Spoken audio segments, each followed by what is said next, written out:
गुजरात विधानसभा चुनाव के प्रथम चरण का मतदान 1 दिसंबर को हो चुका है और अब कई बड़ी बड़ी चुनावी सर्वे एजेंसियों और राष्ट्रीय सट्टा बाजार ने ताजा रुझान जारी कर दिए हैं, जिसे एग्जिट पोल भी कहा जा सकता है। प्रथम चरण में गुजरात के टोटल 19 जिलों की 89 विधानसभा सीटों पर 60% के लगभग मतदान हुआ, जिसमें दक्षिण गुजरात के 7 जिलों को शामिल किया गया है। दक्षिण गुजरात के 7 जिलों की सभी 35 विधानसभा सीटों पर प्रथम चरण में मतदान संपन्न हो चुका है। सर्वे एजेंसियों और राष्ट्रीय सट्टा बाजार के ताजा रुझानों की तरफ बढ़े तो राष्ट्रीय सट्टा बाजार और सर्वे एजेंसियों ने दक्षिण गुजरात में अन्य को 0 से 1 सीट मिलने का अनुमान लगाया है। अन्य का यहां पर सुपड़ा साफ हो चुका है, तो वहीं आम आदमी पार्टी का भी दक्षिण गुजरात में पूरी तरह से सुपड़ा साफ होने वाला अनुमान सर्वे एजेंसियों और सट्टा बाजार द्वारा लगाया गया है। आम आदमी पार्टी को 1 से 2 सीट मिलने का अनुमान फिलहाल सट्टा बाजार और सर्वे एजेंसियां लगा चुकी है। तो वहीं कांग्रेस की हालत भी दक्षिण गुजरात में काफी कमजोर है। 3 से 4 सीटें कांग्रेस को राष्ट्रीय सट्टा बाजार और सर्वे एजेंसियां अपने एग्जिट पोल्स में दे चुकी है। तो वहीं दक्षिण गुजरात में भारतीय जनता पार्टी 29 से 31 सीटों पर कमल खिलाने में कामयाब हो सकती है। सर्वे एजेंसियों के रुझानों और सट्टा बाजार की सर्वे अनुसार 29 से 31 सीटें बीजेपी के खाते में डाल दी गई है। सौराष्ट्र कच्छ के 12 जिलों पर भी प्रथम चरण में 1 दिसंबर को मतदान हुआ। सौराष्ट्र और कच्छ की टोटल 54 विधानसभा सीटों को इसमें शामिल किया गया।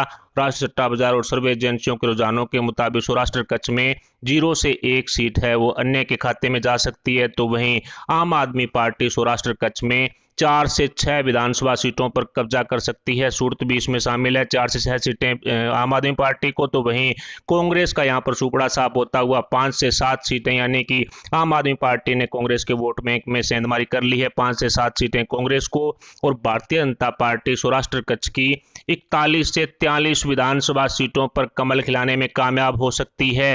राष्ट्रीय सट्टा बाजार की ताजा सर्वे और सर्वे एजेंसियों के ताजा रुझानों के मुताबिक 41 से 43 सीटें सौराष्ट्र कच्छ में बीजेपी को दे दी गई है और गुजरात की सभी 89 सीटें जिसमें प्रथम चरण में मतदान हुआ था, उन 89 सीटों पर ओवरऑल इसके गणित को समझें, कई बड़ी बड़ी सर्वे एजेंसियां और जो राष्ट्रीय सट्टा बाजार है उसके सर्वे को आसान भाषा में समझें तो राष्ट्रीय सट्टा बाजार और ताजा सर्वे कंपनियों ने ताजा रुझानों में अन्य को 1 से 2 सीटें दी है।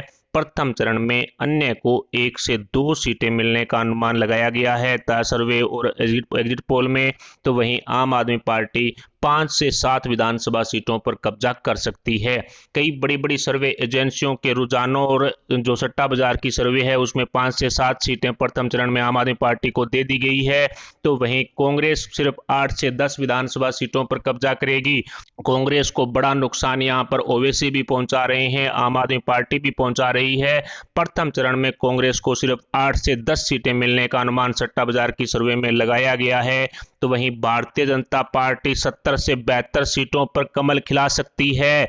प्रथम चरण की 89 सीटों पर मतदान हुआ, जिसमें से 70 से 72 सीटें राष्ट्रीय सट्टा बाजार की सर्वे और कई बड़ी बड़ी सर्वे एजेंसियों के ताजा रुझानों में 70 से 72 सीटें बीजेपी के खाते में डाल दी गई है। भारतीय जनता पार्टी 70 से 72 सीटों पर कामयाबी हासिल कर सकती है, इस तरह का अनुमान सट्टा बाजार की सर्वे में लगाया गया है।